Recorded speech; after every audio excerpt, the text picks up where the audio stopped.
Hello, everyone. Happy Tuesday and welcome back to MAP Forum. Today we have Professor Stephen CODY, who is an Associate Professor of Art History at Purdue University, Fort Wayne, with us, who is also the author of Andrea del Sarto, Splendor and Renewal in Renaissance Altarpiece, but that was published in 2020. We're so happy to have you here with us, Professor CODY. Thank you so much for accepting our invitation. We're looking forward to your talk today. All right, I suppose that's my cue. Yes. Very good.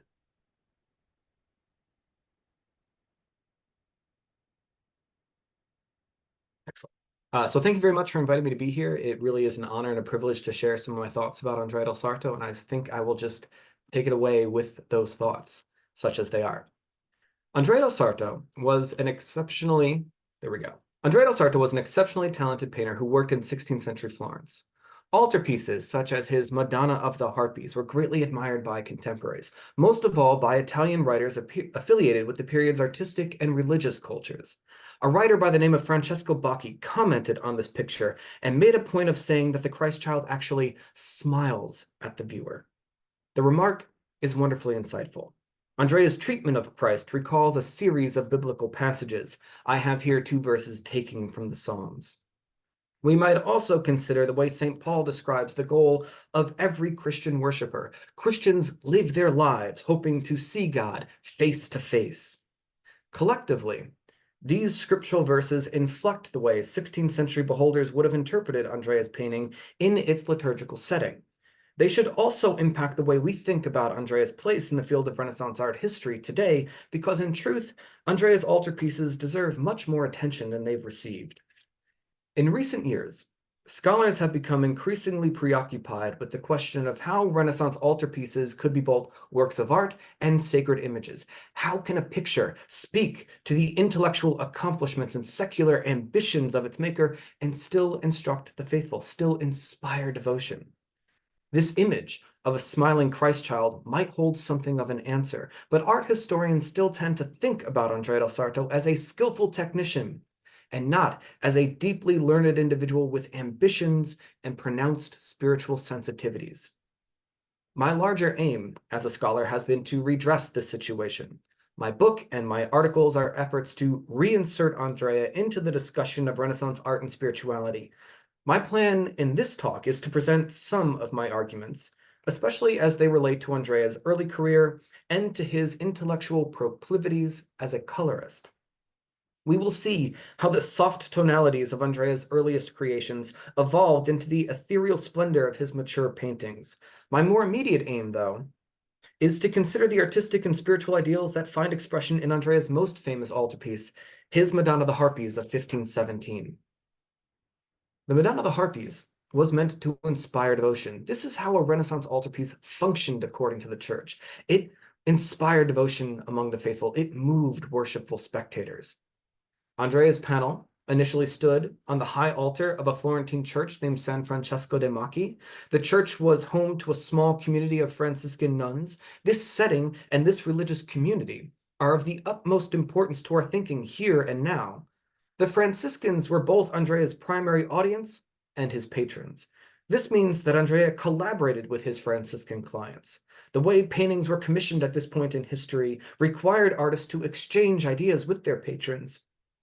The interested parties would essentially sit down together and have several meetings. In these meetings, they would discuss their artistic project in great detail. They would hash out matters of cost, material, iconography, form, color, and meaning. Andrea would have contributed to these conversations, and it's important that we understand this. Andrea didn't simply receive instructions from his Franciscan clients. He was an expert on visual communication, and he brought a considerable amount of acquired visual knowledge to bear on the spiritual ideals that were his patrons' primary concern. As a result, Andrea's choices in the Madonna of the Harpies resonate with traditions of learning that have so far escaped the attention of art historians. As I will argue, Andrea painted in ways that privilege theories of optical science as expressed by Leonardo da Vinci. At the same time, Andrea also painted in ways that intersect with theological writings on the soul and the Incarnation. These writings include the work of Saint Bonaventure, the great doctor of the Franciscan order. The sophistication with which Andrea handles all of this learned material has much to tell us about the intellectual life of Renaissance painters broadly conceived. It has much to tell us about artistic patronage as well. I'm thinking about Andrea's artistic commissions as learning opportunities. The nature of the commissioning process required Andrea to think deeply and visually about Christian theology in the company of experts, in this case, of Franciscans. We sense all this in the Madonna of the Harpies. Here, Andrea's decisions as a painter allow some of the most ancient articles of the Christian faith to emerge in strikingly sophisticated visual terms.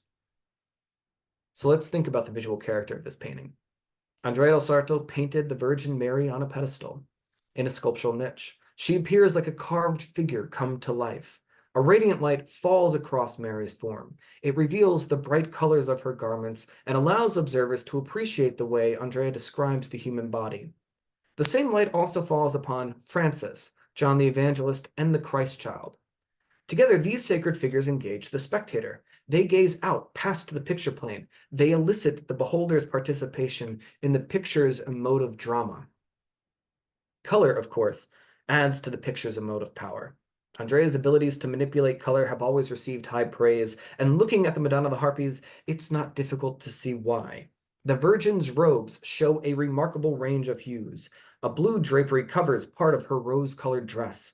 Her white hood overlaps a yellow scarf, which falls across the pink ruffle of her upper sleeve and curls under the olive-green material that covers her extended forearm. Soft red cloth drapes John the Evangelist, whose shirt is gray-violet and whose scarf or stole transitions from stony blue to hot orange. With uncommon skill, Andrea wove these chromatic chords together and through the hair and wings of the angels that support the Virgin and ultimately into the seemingly monochromatic habit of Francis.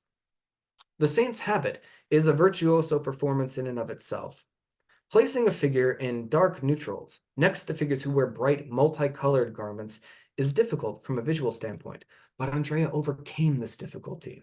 The habit of Francis gives every impression of being gray-brown, but the complexity and subtlety of its chromatic structure incorporates a variety of hues that appear elsewhere in the picture. This is something that's especially difficult to see in photographs, but I think we could just make out like a kind of touch of like the warm hues here and the cool hues about right here. And if anyone has like Marcia Hall's Color and Meaning, that book handy, there's an excellent photograph that really captures this effect quite brilliantly. I note this exceptional treatment of color because Andrea's treatment of color in this panel runs parallel to ideas expressed in Leonardo da Vinci's theoretical writings. I'm thinking specifically of Leonardo's discussions of lustro and splendore. My thoughts with regard to Andrea's interest in lustro and splendore invite us to reconsider the whole relationship between Andrea and Leonardo in the years leading up to 1517. This means that we have to re-examine Andrea's development as a colorist and question ideas that have remained in place in Renaissance scholarship since the 1960s.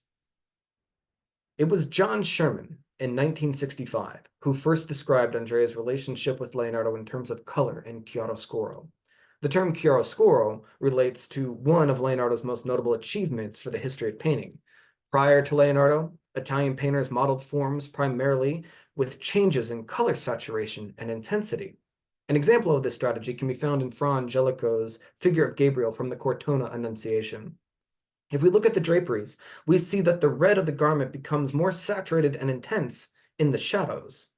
The virtues of this method were quantitative, in that artists could work with a large amount of bright colors.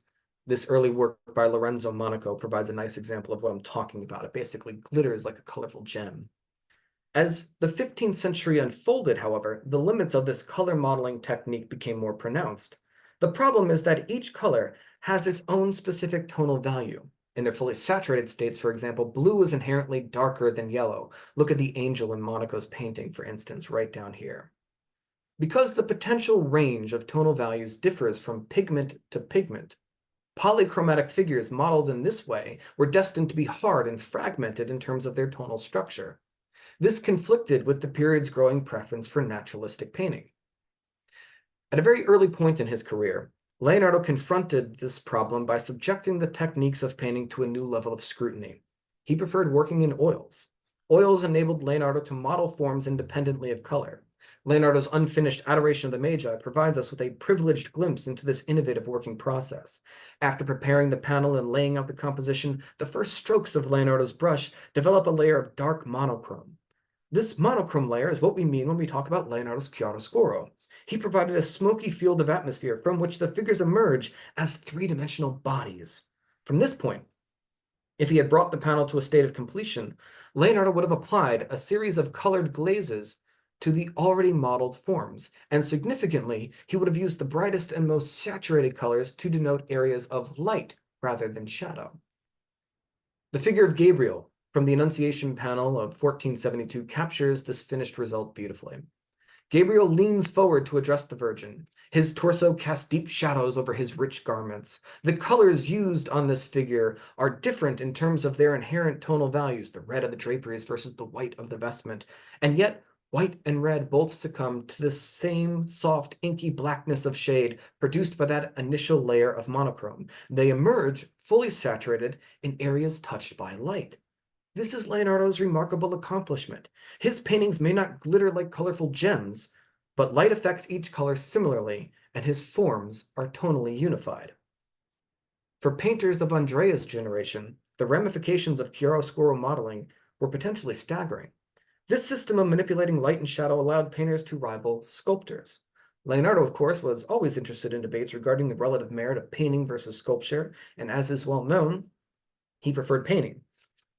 Now, thanks to Leonardo's chiaroscuro techniques, artists working in a two-dimensional medium could finally create bodies with a convincing illusion of corporeal presence, and that proved significant for Andrea. Andrea responded to Leonardo's innovations at a very early point in his career. Here we're looking at Andrea's first altarpiece, his Noli Me Tangere from 1510. Even a quick glance at the figure of Christ is enough to confirm my point. Andrea employed the techniques of chiaroscuro modeling with considerable skill. He harmonizes the shading of Christ's flesh with the tonal scale of his draperies. He creates the impression of a unified corporeal presence made visible by the play of light across its solid form. Moreover, the shadows around Christ's face and body are soft in ways that strike a chord with Leonardo's so-called sfumato style. It is worth noting, too, that Christ's facial features are Leonardesque. We see here why scholars consistently rank Andrea among Leonardo's most sensitive interlocutors. The younger painter studied the work of his older colleague and paid close attention. Andrea studied the work of his older colleague in a particularly meaningful context, no less. The Noli Me Tangere is not only Andrea's earliest altarpiece, it is also the first instance in Andrea's career where we see a sophisticated engagement with Leonardo's methods of chiaroscuro modeling. Neither the frescoes nor the panels Andrea produced before 1510 demonstrate such mastery of light, shadow, or the human form. To my mind, this is no accident. Andrea began his engagement with Leonardo's methods and created a convincing illusion of corporeal presence just as he was working on a panel that deals with the mysteries of Christ's body. The whole point of the Noli Me Tangere narrative is that Christ appears to Mary Magdalene resurrected in physical human form. Andrea has chosen methods of painting that bring artistic and religious ideals into a particularly tight embrace. Andrea continued his explorations 2 years later in his Annunciation from 1512. I'm thinking specifically about the figure of Gabriel, which we see in the enlarged detail there. Here again, the circumstances of the commission are important.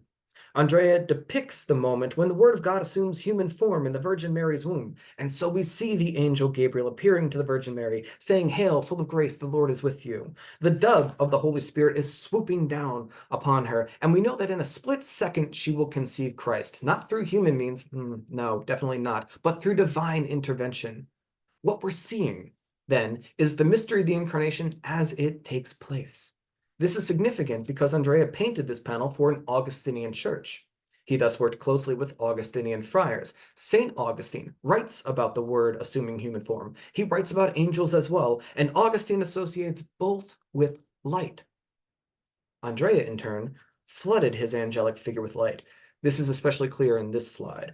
We're aware of the shadows in Leonardo's image. They are front and center. But in Andrea's figure, the dark shadows are all tucked beneath Gabriel's wings or else away from the picture plane. The emphasis is on light, and this emphasis has a dramatic effect on the garments Gabriel wears. Subtle pinks, lilacs, and blues combine with luminous dove grays and whites, and even with the vivid undertones of the reddish ground that shines through to the panel surface. A deft hand wove these chords of color together so that the overall impression of Gabriel's robes is one of unity. In terms of tonal structure and color, the figure appears unified, but in actuality, Andrea del Sarto has created fabrics of fluctuating hue. His colors move and merge as they articulate the play of light over three-dimensional form. In this sense, the figure of Gabriel calls to mind the writings of Augustine and the legacy of Leonardo simultaneously. Andrea has taken Leonardo's system of chiaroscuro modeling and injected it with more color, privileging light over shadow, chiaro over scuro. The setting of the Annunciation is important to consider. Gabriel appears to the Madonna in the light of day. This environment presents a real difficulty for painters committed to chiaroscuro modeling. Leonardo understood this difficulty. Whenever possible, he placed his figures in dark interiors with a strong directional light. This type of interior environment created a naturalistic context for the deep shadows that Leonardo employed, but it also limited the power of his color. For this reason, Leonardo was never fully satisfied with the arrangement. He didn't like having to place his figures in a darkened interior for the sake of naturalism.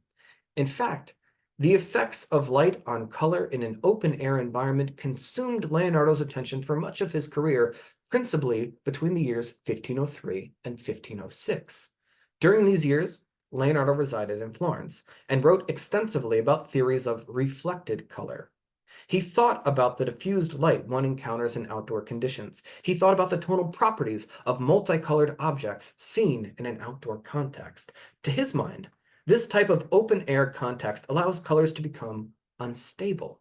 He writes about such matters, and when he writes about such matters, he notes that colors can move and blend into one another. They can travel with and respond to light. Interestingly, Leonardo's written thoughts intersect with Andrea's strategy with regard to color in the Annunciation. Both Leonardo and Andrea explored the notion of chromatic instability as a means of expressing the effects of outdoor light, uncolored forms. This should give us reason to pause. This is one of the most important moments where my thinking departs from the way scholars normally discuss Andrea's color. Is Andrea actually responding to ideas expressed in Leonardo's theoretical writings? If so, how did Andrea come across Leonardo's ideas? These are good questions. To my knowledge, no document places Leonardo's writings in Andrea's hands, and no letters passed between the two painters. But at the same time, we have every reason to suppose that they knew each other and that they exchanged ideas. Timelines become significant here. Leonardo and Andrea spent several years working in the same city, Florence. It's a rather small city, but it has a vibrant intellectual community. The years between 1503 and 1506 are particularly significant because this is when Leonardo was devoting an exceptional amount of attention in his writings to the issue of light and to theories of sight. In these same years, Andrea was a maturing apprentice, and scholars have placed him among a group of intellectuals who gathered in the studio of Baccio d'Agnolo to discuss matters of art and theory. These gatherings were an ideal setting for someone with Leonardo's penchant for learned discourse. Leonardo, after all, was a talker. He could chat it up with the best of him. This is part of the reason, really most of the reason, why he was such a success at the court of Milan. According to art historians, in fact, one of the reasons Leonardo kept his theoretical notebooks was to collect his talking points. They were, among other things, his lecture notes. Andrea could easily have heard Leonardo speak. Andrea might have even heard Leonardo speak in the master's own studio.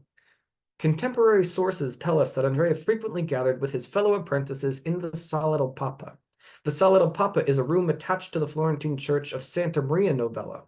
The reason Andrea and his colleagues gathered in this space was to study the famous battle cartoons produced by Michelangelo and Leonardo between 1503 and 1506. We don't know how early Andrea started visiting the Sala del Papa, but we should remember that this same space served as Leonardo's studio while he was producing his Battle of Anghiari. Here we see Rubens' copy of Leonardo's Battle of Anghiari. As is plainly evident, this project required Leonardo to contemplate the chaos of the battlefield. He could not place his figures in a darkened interior with a strong directional light. In his theoretical notebooks, he thus spent time ruminating on the properties of light and reflected color in an outdoor setting. This is where the terms lustro and splendore become significant. In the early 1990s, Claire Fargo brilliantly, and I mean so brilliantly, demonstrated that Leonardo's thoughts on light and reflected color involved theories of sight and theories of the imagination. Leonardo considered the imagination to be part of a complex of internal organs. These organs received information when the eye captures rays of colored light bouncing off the surfaces of external objects. This experience triggers the imagination. The term splendore describes an especially stimulating type of chromatic experience. Essentially, splendore requires a powerfully bright light. According to Leonardo, this type of light transforms the sensory world into a glittering display of bright hues. This light allows a variety of colors to emerge in their fully illuminated states. It reflects off every colored object it touches, and it carries traces of local color from one item to the next. For Leonardo, experiencing this kind of colorful splendor in nature has the potential to flood the human imagination with stimulating beauty. When the rays of colored light reach the eye, they send a flash of energy back along the optical nerve and trigger the mind's creative faculties. But as Leonardo also notes, the experience of splendore in nature is inherently problematic. The luminous conditions that allow for dazzling displays of glittering color are overwhelming. They cause us to squint. They also produce the effect of lustro. Leonardo describes lustro, or luster, as a point of glittering light that rebounds off a lit surface and penetrates the pupil with such intensity that it overpowers the sense of vision. The resulting sensation is a blinding, white-hot pain that causes the pupil to contract further. This, in turn, restricts the amount of colored light that can stimulate the internal faculties of the imagination. Think about this. For Leonardo, any discussion of lustro and splendore open onto a cruel paradox. The best conditions for experiencing the most stimulating amount of beautiful color in nature are also the worst possible conditions for optical experience itself. But painting provided Leonardo with a way out of that paradox. Leonardo noted that paintings could be viewed in a setting that allowed the pupil to dilate. When Renaissance beholders looked at altarpieces, for example, they did so in a church. This observation fed into Leonardo's theoretical arguments. He maintained that painters could accurately simulate the effects of lustro and splendore in their pictures. Artists could paint with scientific accuracy, and thus they could stimulate the beholder's imaginative faculties with considerable force. Painters could effectively stimulate beholders in ways that even nature could not, by mimicking nature's own rules and considering the mechanics of vision. These ideas, lustro and splendore, allow us to see Andrea's paintings in a new light, quite literally. This is Andrea's mystic marriage of St. Catherine. It was executed almost immediately after his Annunciation. The altarpiece depicts a mystical meeting where the Christ child appears to St. Catherine and gives her a ring. Andrea articulated the scene in intense chroma. The Virgin and Child are positioned in the center of the picture. They sit under a heavy canopy that partially shields them from the light. This canopy creates deep pockets of shadow. It cleverly justifies the use of chiaroscuro modeling in an open-air setting. The canopy also creates a system of spatial registers. The Virgin tucks her right foot underneath her throne. As a result, the naturally dark blue mantle that covers her leg reads as shadow. She extends her left foot to the edge of the step. Here, a powerfully bright light falls over the red dress, washing the color out of the highlight. The same light falls on the rich array of colors that appear elsewhere in the scene. Golden yellow, orange, green, and blue all appear with dazzling clarity. The figures underneath the canopy harken back to Leonardo's examples of chiaroscuro modeling, but outside the canopy, the world is alive in a way that recalls Leonardo's written reflections. Let's take a minute to appreciate how clever Andrea is being here.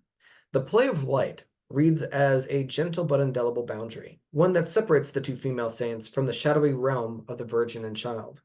The most successful use of this construct is the focal point of the picture's narrative. St. Catherine extends her hand toward the Christ child, ready to receive the ring he proffers. Areas of pale blue describe where light hits her back, while deeper, darker saturations of blue gradually define the movement of her arm into the mysterious ambient of the Christ child. As clever as this painting is, it's important to note that Andrea still faced real difficulties with his color. In this picture, he paid careful attention to the effects of bright light on colored forms. He noted the optical phenomenon we call luster, where the most intense areas of highlight are colorless. But his forms have lost that quality of tonal unity that Leonardo had achieved with his system of chiaroscuro modeling. There's something unsettling about the juxtaposition of Mary's legs, for instance. The right is enveloped in shade, the left is bathed in light, but together they just don't look right. Andrea has not synchronized the range of values expressed across his composition on different color planes. Andrea refined his technique and his knowledge of color and tone over the next several years. In this detail from his fresco painting, The Birth of the Virgin, we see him return to the strategy of chromatic instability that he employed in the Annunciation. This is especially evident in the garment worn by the maiden kneeling beside the basin. Obviously, we're talking about the figure that is front and center there. Here, Andrea's treatment of hue has become a matter of infinite nuance. We see a smooth integration of colors that captures a full range of tonal values. Bright yellows serve as the highlights. Warm browns and purples describe the shadows. Carefully measured mixtures of colors chosen for the close association in terms of tone articulate the values in between. The result is a radical compromise between tonal unity on the one hand and a richness and variety of color on the other. Andrea engaged in yet another form of chromatic experimentation right around the same time that he created the Madonna of the Harpies. This is his portrait of a young man, which hangs in London. It is essentially a study in the tonal range of a severely restricted palette dominated by blue. Andrea is showing off a bit. He placed a pale blue-gray sleeve next to a dark blue vest, which the sitter wears over the exposed fabric of a white undertunic.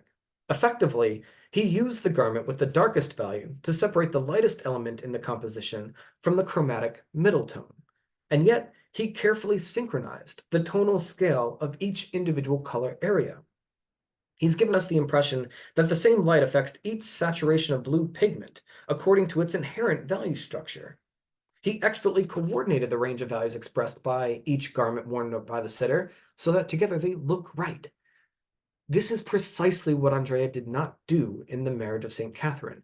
Andrea was missing that crucial layer of understanding, that delicate formula for coordinating the values expressed by different hues. He attempted to describe, and his attempt to describe the effects of light on pale and dark color planes suffered for it. He acquired the necessary knowledge by refining his abilities to manipulate several colors within a defined spectrum of tonal value. This is The Birth of the Virgin. He then explored a wider register of tonal value within a strictly confined color spectrum. This is the London Portrait. Because of this line of experimentation, Andrea was ultimately able to capture the very conditions that Leonardo described so forcefully in his theoretical writings, hence the title of my talk, Andrea del Sarto and the Splendor of the Madonna of the Harpies. This painting is Andrea's most complex engagement with Leonardo's legacy. A powerful light enters Andrea's pictorial space. It washes color from the raised ridges of Mary's sleeve and from certain areas of John's red drapery around the knees, for instance. Dark pockets of shadow surround the figures. An inky cloud moves through the pictorial space, over the architecture, and around the Virgin and Child. This cloud is a velvety stretch of smoky monochrome painting that operates as a dark foil. Dark foil, this is John Sherman's term for the type of shadowy ground Leonardo frequently employed in order to create a more dramatic sense of three-dimensionality. The device underlines Leonardo's interest in paragone debates. Andrea likewise articulates the play of light and shade so that his figures appear to be convincing corporeal presences. He pays tribute to Leonardo's chiaroscuro techniques, and suddenly Andrea's treatment of the Virgin seems like another homage to his older colleague. As we said at the beginning of this lecture, Mary appears like a carved figure come to life. She appears like a work of sculpture, animated by devices that belong properly to painting, light and color. What's truly remarkable about the Madonna Harpies is how effectively color and tone work together. This is particularly apparent on the Virgin's sleeve. The intensity of highlight on the pink fabric is altogether higher than that expressed on the green cloth, and yet each color plane seems to respond to the same bright light. Andrea has coordinated the tonal values expressed by each color plane so that the eye easily accepts the polychrome figure as a unified form. Leonardo was never able to do this. Andrea has effectively reinterpreted Leonardo's tonal achievements in ways that allow him to pursue the colorful effects that the older master only approached in his notebooks. These colorful effects help establish an important dialogue between the image and its beholder. Ostensibly, the radiant light that falls across the scene comes from the beholder's environment. It penetrates the seemingly non-existent picture plane and reflects off Andrea's lit surfaces. Brilliant colors emerge fully illuminated as streaks of lustro adorn Mary's sleeve. Traces of John's hot red garment alter the local color of his stole, his scarf, while the rich splendore of the scene itself washes over the habit of St. Francis. Andrea's colored light then completes its track. In theory, it returns to the realm of the spectator and stimulates the viewer's imagination with considerable force. That force makes it difficult to see Andrea as anything but an ambitious, talented, and intelligent painter. By engaging with Leonardo's optical theories, Andrea helped present painting itself as an elevated form of cultural production. Painting becomes a type of science. It constitutes a mixture of theoretical and practical knowledge, and this painter, Andrea del Sarto, is able to present himself as more than a craftsman. But, and this is crucial, Andrea never lost sight of the special burdens his panels assumed in a liturgical context. The force of Andrea's color would have been all the more meaningful to Franciscan audiences who approached this altarpiece in prayerful reflection. For this group of viewers, for Andrea's primary viewers and patrons, the Madonna of the Harpies would have been a mnemonic trigger. Andrea's treatment of light and color were invitations to recall theological commonplaces and passages from the Bible. These are things that would have been discussed by the artist and his patrons as the circumstances of the commission were refined. In this sense, Andrea's light and color function as open-ended metaphors that were designed to deepen the beholder's engagement with the mysteries of the Christian faith. After all, when Franciscan audiences gazed up at the Madonna of the Harpies, they turned their attention toward St. John. He authored some of the Bible's most inspiring passages on light. They looked upon Francis and Mary. Andrea's image of these figures dovetails beautifully with the writings of Bonaventure. Bonaventure described Francis as a light for believers. With regard to Mary, the medieval author writes, "The Holy Spirit came upon her like a divine fire, inflaming her soul." Bonaventure's description of the Virgin is incredibly thoughtful. The saint's words resonate with biblical accounts of the mystery of the Incarnation. Luke, I'm talking about the Gospel of Luke. Luke tells his readers that the angel Gabriel appeared to the Virgin and addressed her, "Hail, full of grace, the Lord is with you." Gabriel then announced that Mary would conceive the Son of God. Mary responded by asking, "How exactly is this going to happen?" It's a legitimate question if you think about it. Gabriel replied, "The Holy Spirit will come upon you, and the power of the Most High will overshadow you." The original Greek term used in this passage is episkiazo. It means to throw shadow upon, to envelop in shadow, to overshadow. The Latin term most familiar to Renaissance readers is abumbra. Abumbra is a term that appears in the context of 3 New Testament miracles. Luke's narrative of the Annunciation is arguably the most important instance, but abumbra also occurs in accounts of the Transfiguration, where a bright cloud enveloped the witnessing apostles. Bright cloud is key there. It appears again in Acts of the Apostles when Peter heals the sick with his shadow. His shadow passes over them. He overshadows them. Abumbra, then, is a notion that manages to incorporate shadows, clouds, and light simultaneously, as it describes the mechanics of a miracle. Andrea's Madonna of the Harpies gives visible expression to these very same ideas. The figure of the Christ child is an essay in chiaroscuro. He acquires corporeal form in the exchange between the dazzling light that falls upon Mary and the shadowy cloud lingering behind her body. What this means, then, is that Andrea's chiaroscuro functions as a spiritual signifier. His light and cloud invite Franciscan beholders who first gathered before this painting to consider the overshadowing act of the Holy Spirit. Andrea's color invites us to follow this line of reasoning further. There is a long tradition linking the mystery of the Incarnation to notions of light and splendore. Bonaventure himself references this terminology when he elaborates on the mystery of the Incarnation. The eternal light generates from itself a co-equal likeness and splendor, which is consubstantial and co-eternal. St. Bernard more simply describes Christ as the splendor of the Father. In both cases, these medieval theologians were responding to the scriptures. John the Evangelist, that John, the guy in the painting, states clearly that God is light. He too describes Jesus as the true light that gives light to every man. The Old Testament, of course, is full of thought-provoking verses such as, "And let God's splendor be upon us." That's Psalm 90, verse 17. Learned audiences in Florence could even continue developing these ideas by calling upon the writings of Dante. Dante offers readers any number of light-based metaphors for divinity. One especially noteworthy passage occurs in the 24th canto of his Paradiso. Here, Dante attempts to describe the radiance of heaven and the singing of the heavenly chorus, but he can't. He can't find the words. He states, "My pen leaps, and I do not write it, for in our imagination, not to mention in our speech, these folds are of colors too vivid." The key terms in this passage are folds and colors too vivid. These ideas largely correspond to Andrea's treatment of Mary's drapery folds. Their vivid coloring is a product of a light so intense that if it were experienced in nature, it would overwhelm the imagination in the manner described by Dante.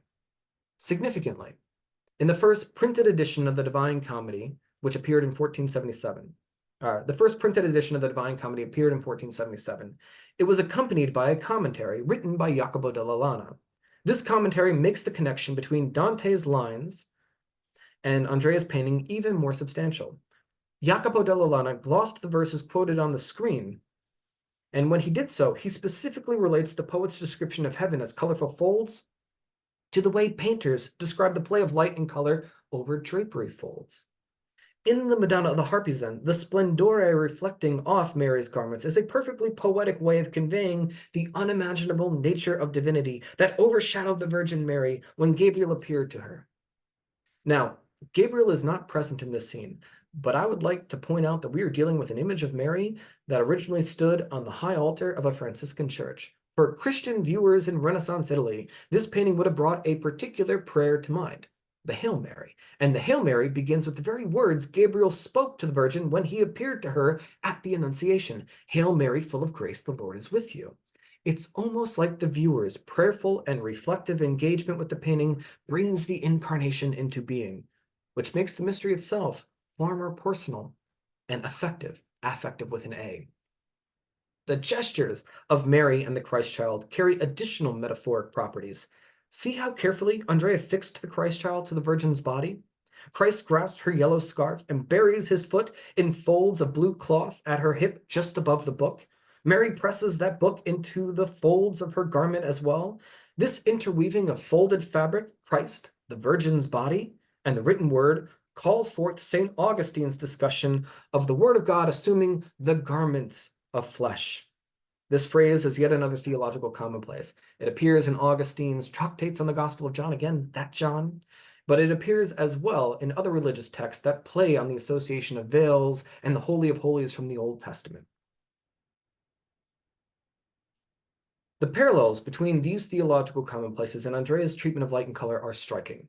They are striking because of what they reveal about Andrea del Sarto's intellectual accomplishments.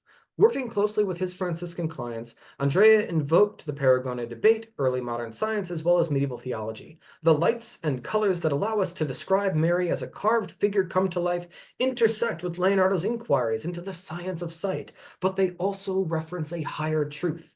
That truth is the mystery of the Incarnation, the overshadowing act of the Holy Spirit. In this regard, I hope that we can see Andrea as so much more than a brilliant technician. He was brilliant, absolutely. When it came to the technical aspects of his profession, he was positively gifted. This man could paint. But Andrea was also an agile and disciplined thinker. His real talent was his ability to make the language of art into a means of expressing Christian theology. His paintings were good for the soul. I want to conclude with a few words about the soul, as Andrea and his Franciscan patrons would have considered it. For Bonaventure, the human soul is a malleable entity. It is an ethereal tissue defined by its intellectual and emotional engagements. With this in mind, the saint defines devotion as a specific type of contemplative experience that allows the soul to engage with the mysteries of the Christian faith. In this lies the potential to glimpse the incomprehensible nature of divinity itself. He writes that when the soul glimpses the light of supreme being, it seems to itself to see nothing. It does not realize that this very darkness is the supreme illumination of our mind. Just as when the eye sees pure light, it seems to itself to see nothing. What Bonaventure is describing here is the relationship between the mind and the heart. Religious devotion is as much about human emotion as it is about intellection, and in truth, desire is the real issue. By considering the mysteries of the faith, worshippers don't necessarily understand God. How could they? Instead, they become consumed by a desire for knowledge of God. Christian theologians describe this form of desire as divine love, and this love, divine love, is the supreme illumination of our mind because, as John says, God is love and God is light. In this respect, Andrea's altarpiece is indeed illuminating. Bonaventure's language dovetails beautifully with the Madonna of the Harpies. His arguments play on the relationship between sight and cognition, and his terms resonate with the cluster of ideas contained within the word abumbra. Likewise, Andrea's color engages with a series of theological notions that involve the mystery of the Word made flesh, as well as with optical theories involving light. The light of Andrea's panel provides the spectator with another way of comprehending that which is incomprehensible, another way of experiencing the darkness that is the supreme illumination of our mind. Contemplating this array of bright hues, then, was a means of potentially communing with the divine. It was a way of pursuing what St. Paul described as the face-to-face vision of God. Here, the Christ child casts a knowing smile at Andrea's viewers, as those viewers find themselves bathed in the splendor, of the Madonna of the Harpies. Thank you. Thank you for this illuminating talk on this fascinating artist of high Renaissance. Thank you so much for sharing your work with us. At this moment, I would like to invite our audience to write their questions in the Q&A so that I can read them to you. But I would like to start with my own questions until our Should I audience stop can sharing? frame. I'm sorry. However that works best for you. It's fine. It's also good to have a visual reference if Sure. any questions come up Okay. regarding any particular works that you showed. So you elaborated very carefully on Andrea del Sarto's engagement with Leonardo's legacy.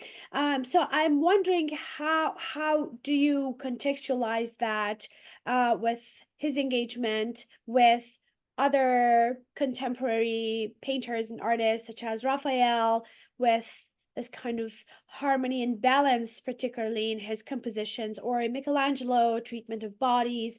How do you contextualize that? That's an excellent question. I think for Andrea, Leonardo really remained like the most prominent interlocutor, and particularly in these like kind of earlier facets of his career. But Andrea was always very aware of what someone like Raphael was doing, someone like what Michelangelo was doing. And there are moments where he's almost like specifically looking to them and engaging them in a type of dialogue, almost a type of rivalry. From Andrea's standpoint, though, I think what happens is by 1517, he really sees himself as a type of champion of the Florentine artistic tradition. And he does not have the benefit of like, reading Vasari come several decades later. And Vasari would say like at the, once Michelangelo, once Leonardo, once Raphael all leave the city, then suddenly like Rome is in ascendance and Florence is in decline. Like from Andrea's position, I think that Florence is still a very vibrant center of cultural production. And if he's looking at someone like a Raphael, for example, it's very much a kind of way of championing Florentine artistic conventions, which is why I think as you move forward in Andrea's career, you see a lot of compositional strategies that scholars of earlier generations would associate with the high Renaissance, just as like mannerism is becoming more prominent as a kind of Roman phenomenon. I think that's sort of where the contextualization comes in from Andrea's standpoint. I don't know if that was a direct answer to your question, but that's Oh, what absolutely, absolutely. Yes, yes. That actually leads me to my second question that what's Florentine about Andrea del Sarto's work? What makes him a Florentine, a master of painting? Excellent. Everything is pretty Florentine about Andrea's work. I think this is someone who was very committed to his patria, who thought deeply about the Florentine artistic tradition. I mean, there's a way that like Leonardo fits into this discussion as well. But throughout Andrea's, many, remarkable creations, what you see is that he very consciously and constantly references important monuments from the Florentine artistic tradition. This might be like Masaccio's Trinity fresco or Nanni di Banco's Quattro Santi Coronati. Thinking of his Disputation on the Trinity, which he paints in the same year as the Madonna of the Harpies. This might be if works by Jacopo Sansovino. His St. James is an important inspiration for the figure of St. John the Evangelist in the Madonna of the Harpies. He is thinking about the legacy of like Fra Bartolomeo, and there are ways that he's almost like quoting Fra Bartolomeo as part of this imitative strategy where he's constantly citing these remarkable like creations in Florentine history and associating himself with that tradition. At the very end of his career, he even begins to kind of cite himself, which is a rather clever little play there. But it's very academic of Absolutely. him. Yeah. Absolutely. Yes. And so I was also reading back like the landscapes that he also included in the background of his paintings. Was that also a direct visual reference to his Florentine heritage, or you think that that is not the That's an case? interesting thought.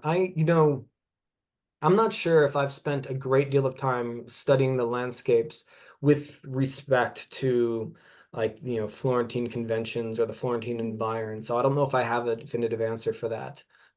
Usually when I talk about like the background or something, it's a way of like relating it to what's happening in the foreground and this kind of like theological discussion that is happening. And so when you look at like the background in his Noli Me Tangere, the first painting, altarpiece painting that I showed earlier, um, you have this whole discussion of like a garden that is important here, and it's a play of like the Song of Songs and like the whole kind of like theological construct of a garden, the kind of relationship that exists between the Noli Me Tangere and the Annunciation, and it's this kind of like extended figurative metaphor. That's where my mind goes. I tend to like delve deep into questions of religion and theology and biblical commentary more than in the environs of Florence, but it's an interesting thought, definitely.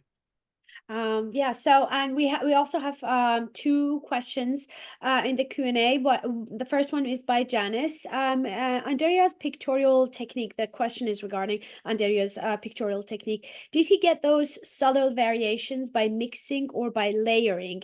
Has there been much study of his work methods?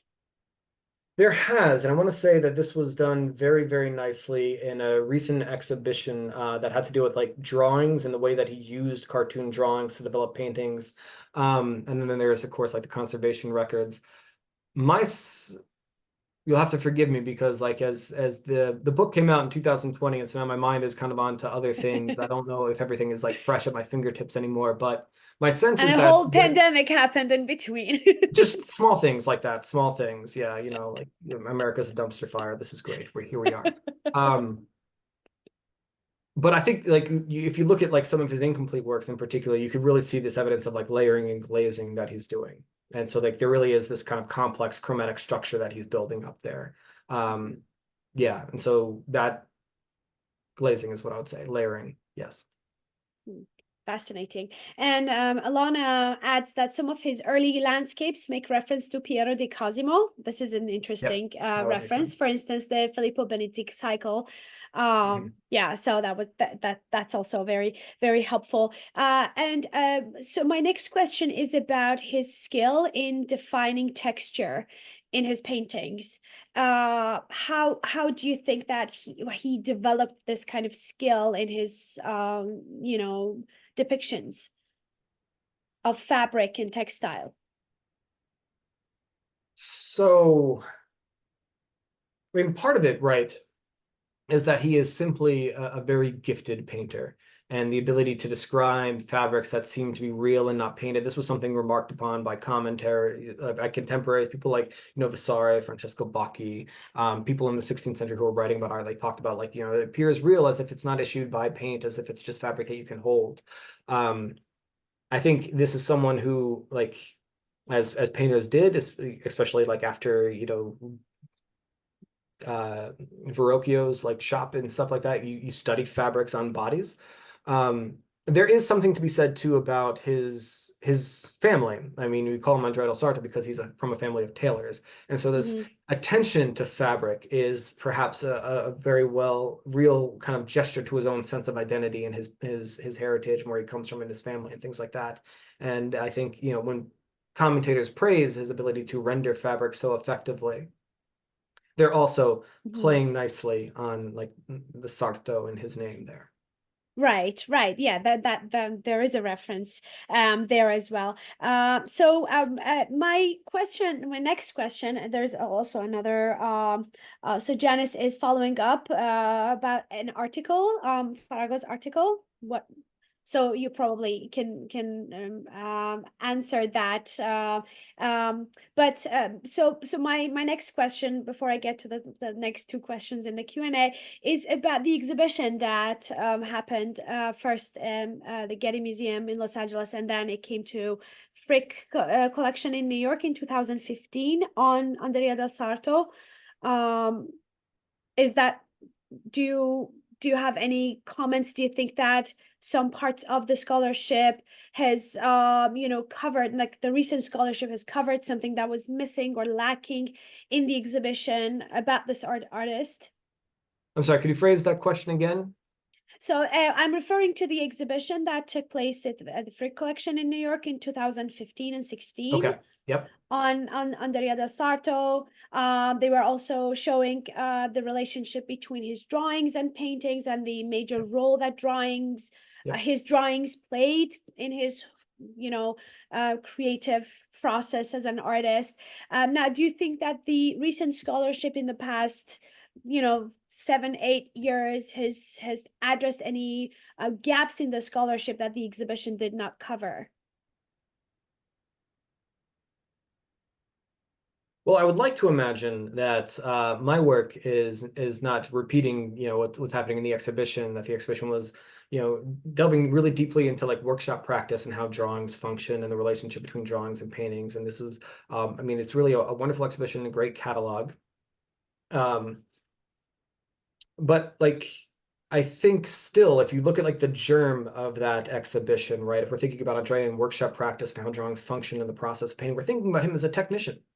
We're thinking about it like, like how brilliant he was when it came to like the kind of technical side of creating paintings and executing drawings. And my larger point about Andrea is that there's so much more to this individual that hadn't really been fully appreciated. And thinking about him as Mhm. this, very ambitious painter who was like engaged, invested in theoretical discussions, some of the discussions that were driving the artistic world forward, thinking about him in ways that really do not conform to the, image that is presented by Giorgio Vasari, thinking about him as someone with pronounced spiritual sensitivities who is capable of translating like complex ideas into, very compelling terms. This is a important takeaway. And I think that's hopefully is now part of the discussion, definitely. Oh, absolutely, absolutely. That's actually one of the goals of my question was to get here to really elaborate and acknowledge the contributions of your work and this kind of focus on color and design in his works in recent scholarship. So the next question is by Gurpreet, and I please excuse me if I'm pronouncing it right. We're talking a lot about the inspirations on Andrea, but are there any artists who were heavily inspired by him? Yeah, I mean, I think you could really trace Andrea's like legacy pretty far in the history of art and in his immediate surroundings. There are moments when we can look at like Rosso and Planturmo, both of whom were affiliated with some of his earlier projects, who spent time at his workshops, who worked closely alongside him, and really see some ways that they're responding to this, more established name in the world of visual communication. You can look at like, the whole generation of painters like after Vasari, like the Sant'Edititos, and see, I think, someone who's thinking very deeply about Andrea. I know like Rubens even sat there and like studied some of Andrea's works, and Rubens was someone who took stock of artistic tradition very deeply. Mhm. And there are ways that I think like Raphael is responding to Andrea at times, even though like Raphael is at like a different kind of environment and a different type of ambitions and stuff like that. But I don't think I have a fuller answer for you at the moment. I'm sorry. No, it actually leads me to my next question. But before that, I would like to read this compliment by Polly. This is really extraordinary lecture, so rich with information and so delightfully presented. Thank you. So I just wanted to share that here. But my next and probably last question is where do you see the future of your work? What is your new topic for the project? Where do you wish this project to lead in the future? Well, I think for the time being, all my thoughts about Andrea are kind of already on the page. Like they're sitting there in the book, and that's been a very rewarding process. It's been the product of a long time. I mean, this started as a seminar paper that I wrote in graduate school in like 2010, and it grew from that into something like into the dissertation, and then from that into the book.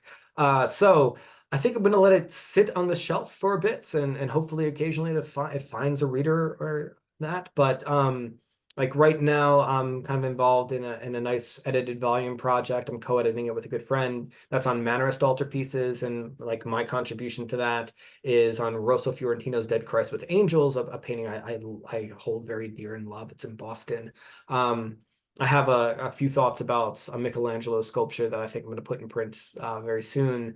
And then, yeah, I think probably the next book project takes me far removed from Andrea and into the world of like mythological painting. So I say that with hesitation because I actually have to come up with something to say first. So, fingers crossed, but there we are.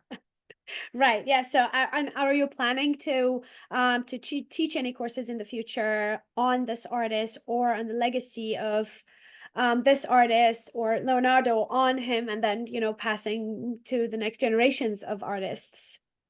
Right. So I teach at a regional campus in what is affectionately called in America flyover country in Indiana. I'm part of the Purdue system, and in this college, I am part of an art and design department, which means that I do not work with future art historians. I work with future artists, designer, these emerging intellectuals. They're very bright, very gifted. They have a different set of concerns. And so the classes I offer, they tend to think about like kind of bigger themes in the history of art. They might be a class like Italian Renaissance art, but I also like teach a class that I really love. I call it like the naughty bits. It's the history of the nude in art, and it's about like kind of like deconstructing the canon from within its most recognizable subject matter motif. Andrea pops up whenever I can bring him into the discussion. He is someone who appears in, discussions of the Renaissance and is oftentimes sitting alongside his good friend Leonardo in my mind.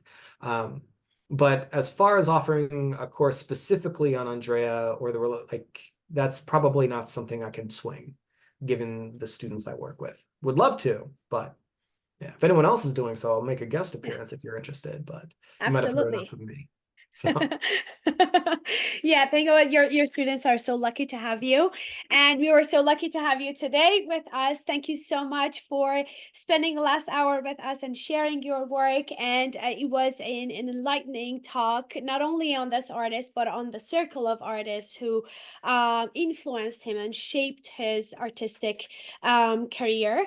Thank you so much for being with us. Thank you so much to our audience who spent the last hour with us, and we hope you enjoyed this talk. Next week, we are going to have our last roundtable of the series. We still have 5 more weeks to go, but the next week is the last roundtable titled Medici Florence as the Center of News. So please come back to Map Forum next Tuesday, same time, same link, to enjoy another roundtable with us. And again, as a reminder, this program relies entirely on donations. So if you would like to support us and join our friends, please click on the link that I have provided in the chat with the link that goes to our website and the donation page, and contribute to Map Forum. I'm Nagar Rokar, and I have the pleasure of hosting these webinars for the Medici Archive project. Thank you so much for your support, and hope to see you again next week. Thank you, everyone. Bye-bye. Thank you, Professor thank you CODY. everyone for Have a good coming. evening. Thank you. Bye-bye.